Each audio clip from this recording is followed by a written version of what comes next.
اعوذ باللہ من الشیطان الرجیم بسم اللہ الرحمن الرحیم۔ میں ہوں سردار عامر زیر ایڈوکیٹ اور آپ دیکھ رہے ہیں میرا YouTube channel house of justice. حق شفا کے بارے میں جو ایک ترتیب سے میں نے ویڈیو سٹارٹ کی تھی،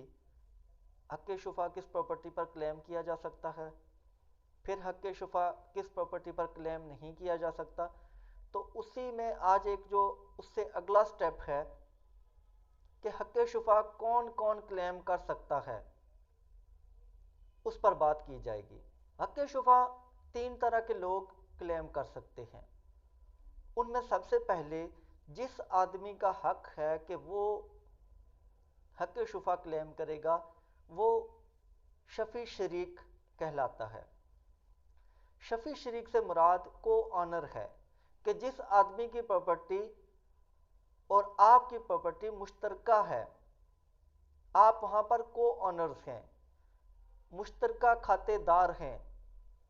تو سب سے پہلے اس آدمی کا حق ہے کہ وہ حق شفا کلیم کرے گا۔ اگر تینوں لوگ جن کے پاس حق شفا کلیم کرنے کا رائٹ موجود ہے، تینوں کی یہ خواہش ہے کہ وہ حق شفا کریں، تو تینوں میں سے جو سب سے پہلا حق ہوگا وہ شفیع شریک کا ہوگا، کہ جو آپ کے ساتھ کو آنر ہوگا، جس کی مشترکہ جائیداد آپ کے ساتھ ہوگی۔ تو اگر تینوں بھی خواہش کا اظہار کرتے ہیں کہ ہم نے شفا کلیم کرنا ہے، تو وہ تینوں میں سے سب سے پہلے جس کو حق دیا گیا ہے قانون میں وہ شفیع شریک ہے، کہ جو آپ کا مشترکہ کھاتے دار ہے،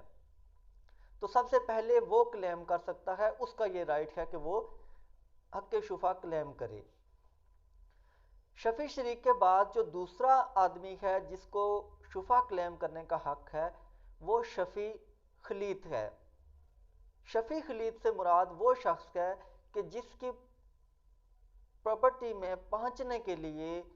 جو راستہ ہے وہ اسی زمین سے جاتا ہے کہ جو سیل ہو گئی ہے، جو بیچی گئی ہے، یا اس کی زمین کو سیراب کرنے کے لیے پانی اسی زمین سے آتا ہے جس زمین کو بیچا گیا ہے۔ اب اگر اس کی پراپرٹی میں پہنچنے کے لیے جس زمین سے راستہ آتا ہے تو وہاں کوئی اور شخص اس کو خرید لیتا ہے، یا اگر اس کی پراپرٹی تک پہنچنے کے لیے جو پانی آتا ہے وہ اسی زمین کے راستے آتا ہے کہ جو بیچی گئی ہے، اور میں بھی وہ پراپرٹی کسی ایسے شخص نے خرید لی ہو کہ جو بہت ہی جھگڑالو ہو، جو اس پراپرٹی تک پہنچنے کا جو راستہ ہے وہ بند کر دے، یا وہ اس پراپرٹی کو جو پانی جا رہا ہے وہ روک لے،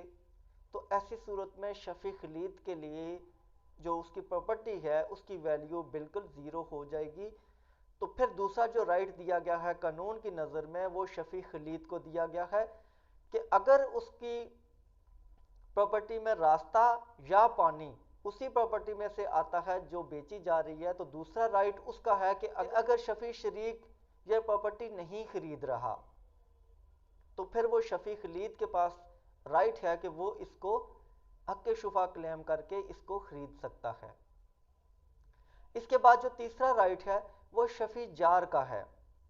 شفیع جار سے مراد پڑوسی ہے، کہ جس کی پراپرٹی آپ کی پراپرٹی کے ساتھ بالکل جوائنٹ ہو، ایڈجیسنٹ ہو، کہ جو پراپرٹی بیچی جا رہی ہے جہاں پر اس کی حدود ختم ہو رہی ہیں تو آگے جو جس شخص کی پراپرٹی سٹارٹ ہو رہی ہے تو وہ شفیع جار کہلاتا ہے۔ تیسرا رائٹ جو ہوگا وہ شفیع جار کا ہوگا کہ اگر شفیع شریک اس پراپرٹی پر رائٹ آف پریمپشن یا حق شفا کلیم نہیں کرتا تو پھر شفیع خلیط کر سکتا ہے، شفیع خلیط بھی نہیں کرتا